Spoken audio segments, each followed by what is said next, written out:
नमस्कार दोस्तों, स्वागत है आपका जीविका मंत्रा में। लिंग पुराण में भगवान शिव माता पार्वती से कहते हैं, गौरी आपने गंगा के तट पर अधोमुखी होकर मेरी घोर तपस्या की है। आपने केवल हवा और सूखे पत्ते को खाकर मेरे लिए कठिन व्रत किया है और यही व्रत माता पार्वती ने भगवान शिव को पति रूप में प्राप्त करने के लिए किया था और इस व्रत को आज हम सब हरतालिका तीज के नाम से जानते हैं। भाद्रपद माह के शुक्ल पक्ष की तृतीय तिथि को हरतालिका तीज का पावन त्यौहार मनाया जाता है, जिसे तीजा का व्रत भी कहा जाता है और कुछ जगह पर इसे बड़ी तीज भी कहा जाता है। यह व्रत हिंदू धर्म में सबसे कठिन व्रतों में से एक माना जाता है और कुंवारी कन्याओं के लिए तो यह एक उत्सव के समान होता है। लेकिन इस व्रत को सुहागिन महिलाएं या बाकी महिलाएं भी रख सकती हैं। इस व्रत में सुहागिन महिलाएं पति की लंबी उम्र और सौभाग्य की प्राप्ति के अलावा कुंवारी कन्याएं मनचाहे पति की प्राप्ति के लिए बिना अन्न और जल ग्रहण किए 24 घंटे तक निराहार और निर्जल रहकर रखती हैं। चलिए आपको बताते हैं हरतालिका तीज साल 2024 में कब है, यह व्रत इतना खास क्यों है और हरतालिका तीज क्यों मनाई जाती है। हरतालिका तीज का महात्म्य का वर्णन लिंग पुराण में बताया गया है। यह व्रत माता पार्वती ने किया था और व्रत को पूरा करने के लिए उन्होंने अन्न, जल और सभी प्रकार के सांसारिक सुखों और निद्रा का भी त्याग कर दिया था।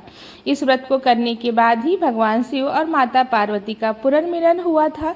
माता पार्वती ने भगवान शिव को प्राप्त करने के लिए 108 जन्म लिए थे। अपने 108वें जन्म में ही उन्होंने कठिन व्रत को किया था, जिससे प्रसन्न होकर भगवान शिव ने उन्हें अपनी अर्धांगिनी के रूप में स्वीकार किया था। ऐसी मान्यता है कि इस व्रत को करने से माता पार्वती अत्यंत प्रसन्न होती हैं और अखंड सौभाग्य का वरदान देती हैं। जहाँ यह व्रत सौभाग्यवती स्त्रियां अपने पति की लंबी उम्र के लिए करती हैं, वहीं कुंवारी कन्याएं योग्य वर की प्राप्ति के लिए पवित्र श्रद्धा और निष्ठा के साथ रखती है। मान्यता है कि इस व्रत को हर वर्ष विधि विधान से करने से महिलाएं देवी पार्वती की तरह ही सुख पूर्वक जीवन बिताकर अंत में शिवलोक को प्राप्त हो जाती हैं। क्यों करते हैं इस व्रत को? हरतालिका तीज हरि और तालिका दो शब्दों से मिलकर बना है।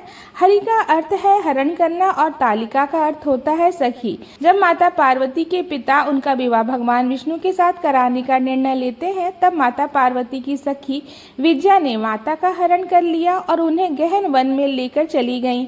तब माता पार्वती ने वन में रहकर ही कठिन तपस्या की और इस व्रत का पालन किया, इसलिए इस व्रत का नाम हरितालिका पड़ गया।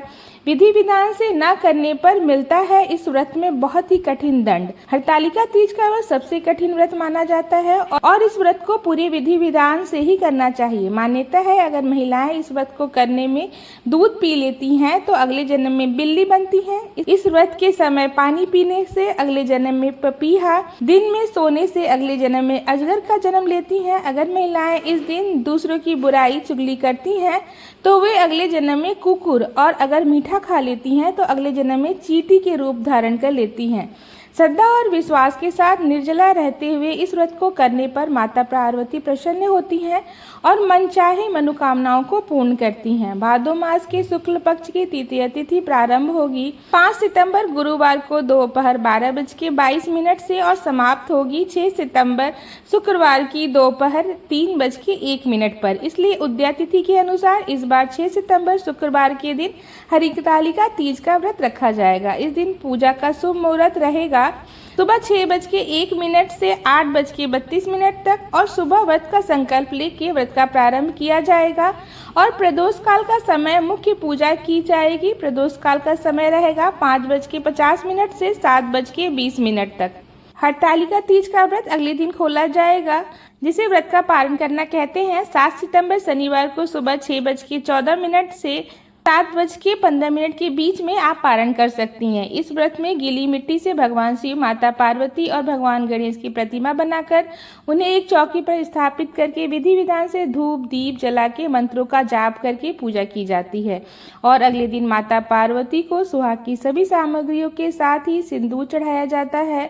व्रत के दिन भी माता पार्वती को श्रृंगार की सभी सामग्रियां अर्पित करनी चाहिए। सुहागिन महिलाओं को इस दिन पूरा श्रृंगार कर ही पूजा करना चाहिए। व्रत का पारण करने से पहले माता पार्वती को सिंदूर अवश्य लगाएं और उस सिंदूर को अपनी मांग में भी लगाएं। इसके बाद व्रत का पारण ककरी या हलवे से किया जाता है। अपने अपने यहाँ की मान्यताओं के अनुसार भोग लगाकर व्रत का पारण करना चाहिए। यह थी हरतालिका तीज की वीडियो।